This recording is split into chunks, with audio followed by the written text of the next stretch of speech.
Hi everyone, I'm Andrea and this is your Career Academy tip of the week. So far we've gone through the whole top section of the resume, the work history, and now we're going to talk about the education section and anything else that you have that you need to include on your resume. So let's get started. Okay, so I'm going to go over education, which includes high school, college certificates like food handler's card, project management, technology certificates, training or certifications. Examples are forklift or first aid CPR. Go through awards and associations and volunteer work. So the basic format for education is listing your certificate or degree title, the school, the city and state the school is in, and the date. So a couple examples would be Associate of Arts at Clark College, Vancouver, Washington, 2021, or for a certificate example, Project Management Certificate, PMI Inc. in 2020. So here's just a basic where the education typically goes. It goes at the bottom of a resume, and here's how it can look if it's just a high school diploma. But here's an example of education in the top third of the resume, and you want to do this if it's really important to showcase what education or certificates you've had. So a few tips are, if the education's important, like I just said, make sure that it's up at the top of the resume and not at the bottom. So if they're looking for certain certificates that you've had or certain trainings or a certain degree, then that's pertinent to the job, then make sure that it's at the top so that they can easily see it.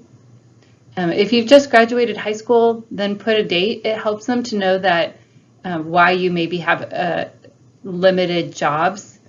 If you've graduated many, many years ago, you may not want to put a date because then that can show your age. So a basic format for awards or associations: award title, the association that it came from, usually a company, and then the city, state, and date.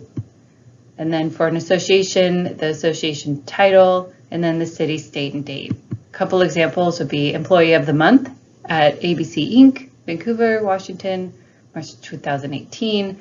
An association example, Community Gardens Association from Vancouver, Washington, 2017 to 2020. And here's how they would look. So if you have a lot of awards and a lot of associations, you might want to create its own section, but usually people don't. They only have one or two of each, and in that case you can add it to either education or to the work experience where it's pertinent.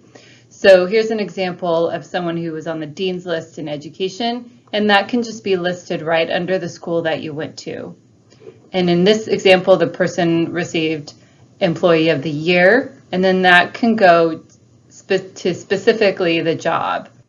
So tips: if you have a couple awards or associations, you can add it to the education section or the job section, whichever one it is associated with. If you have a lot of them, then I would suggest creating a standalone section.